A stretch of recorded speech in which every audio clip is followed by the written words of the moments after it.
It's time again for one epic unboxing. Let's start with the big one.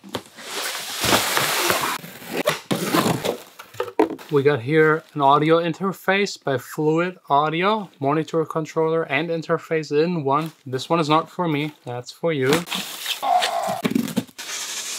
As well as 2 of these speakers for one winner. If you're interested, first link in the description to my Instagram.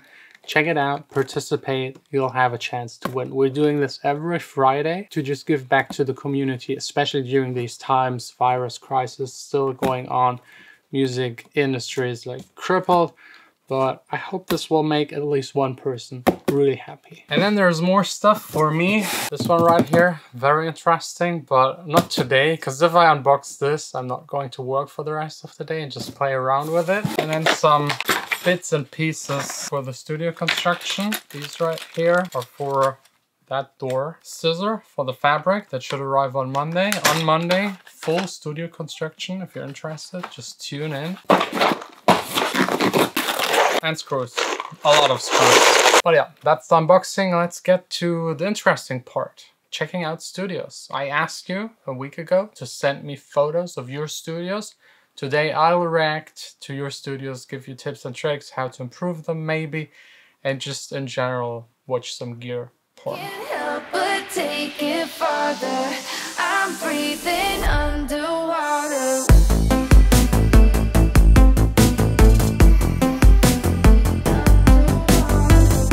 I'm really excited for this. The first one is by Holzhaus DJ from Hamburg, St. Pauli. But that's an epic studio. Huge. I think those are Genelec speakers left and right. Glass vocal booth up front. I think even, yes, like a full surround setup because there's like a center speaker. The old classic Yamaha left and right. 2 screens.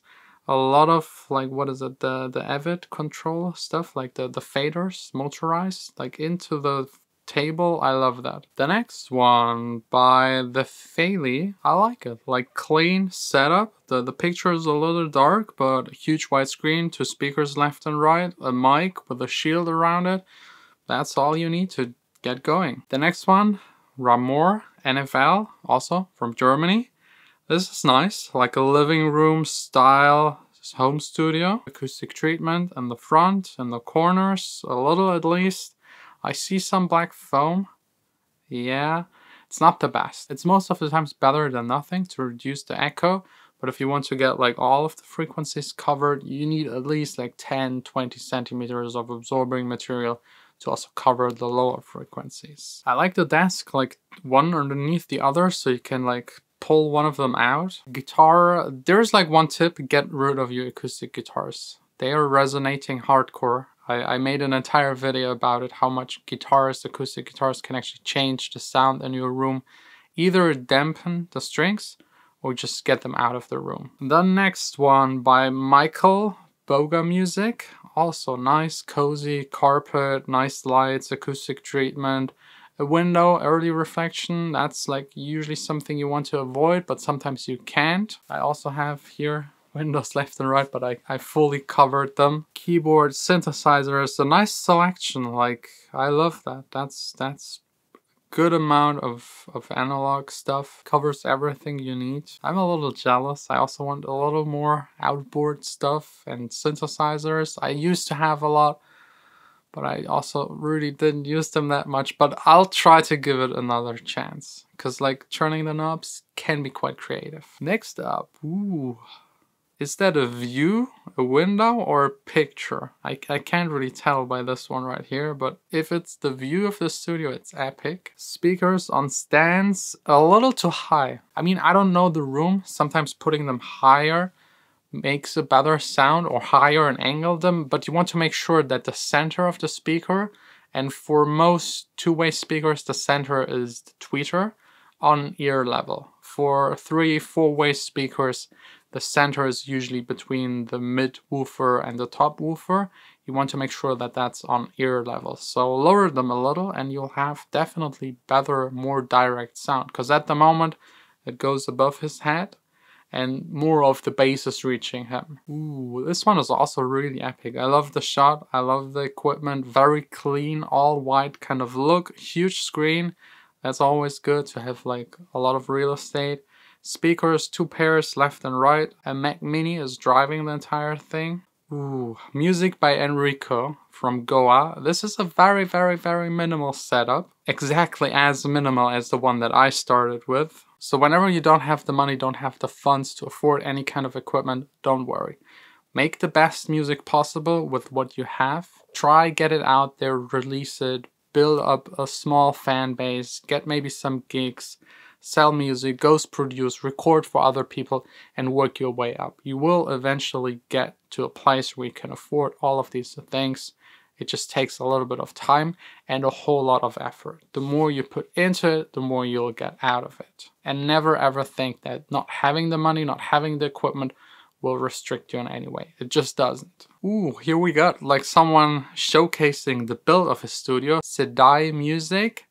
That's interesting. Oh, okay. He has like these steel frames and puts the absorbing material in there and then covers it by these, like, what is it? Plastic foil kind of covers. I mean, it 100% will very, very likely work perfectly, especially 40 centimeters of it. It doesn't look the neatest and like flattest and like most organized, but it's all about the sound. Next up, by Noah, a very clean home studio, channel-like speakers, left and right acoustics, GURPC absorbers. I made a video a while ago how I actually built these, the white ones. I don't know if you can see them there. These are actually IKEA bookshelves with absorbing material and covered.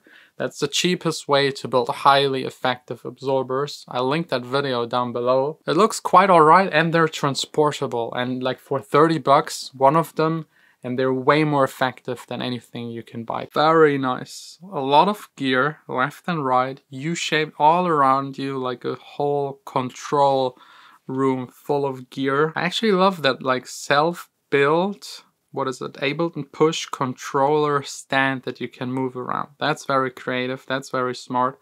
Same for the keyboard, he can pull it out, move it anywhere. I like that. Gives you like a great workflow. By Zekamba, a little messy, very small. That's the smallest studio I've ever seen. But again, it's about the skills. He's probably working with headphones because I don't see any speakers, so the room doesn't matter that much. Just try to make the best. Get some money for it, sell it, record for other people. Just do whatever is necessary and work your way up. The equipment, a lot of people say it's not important at all. It does certainly help your workflow. And if you have a better mic, the recording will sound better, but the rest is the music. If you make music that convinces, no one will care if like the recording isn't done 100% with the right equipment. Like no one of the people out there that listens to music will ever recognize that kind of stuff. So just go and do your thing. This one I like. Very clean, nice kind of brick looking wall in the background. Genelec speakers, MacBook. The Native Instrument keyboard with all of the lights on, and the mixer I can't really tell. I love the analyzer on the left monitor. I also want to do something like that, like have like an external monitor with an analyzer on top, because the external ones you can buy that have like already software in the monitor itself, they're really not that accurate. I would love to have a span on a separate monitor and just make it work instantly without a problem. This one I also like. Fully packed with gear. I don't know about like the 2 center speakers, Yamaha speakers. They're extremely close together, but probably they're just there to A and B check in between.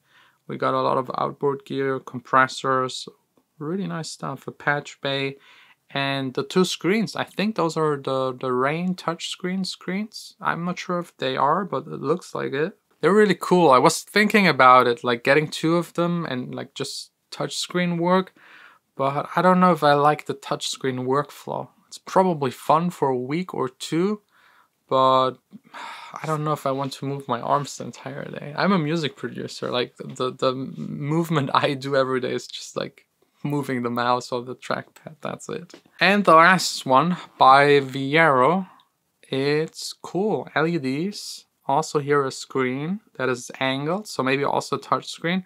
2 speakers on stands, that's good. Acoustic treatment, left, right, in the corners, back wall. And there's a second picture. I don't know like if that's everything behind him. I would place a couch there to have like a room to chill, relax with your friends, listen to some music, be inspired, but that's looking definitely good. Thanks a lot to everyone for submitting their studios. And now, working on some samples. I promised you a new sample pack coming up this month. And later, like all of the past giveaways. Like, it's a lot of stuff. You see all of this right here. That's all for the winners of the past 2 weeks. Speakers, sound card, and more speakers. So yeah, thanks a lot for watching. See you tomorrow, back again here in the studio, hopefully being able to continue with the construction. I hope the material arrives really soon. I just can't wait. And yeah, that's it.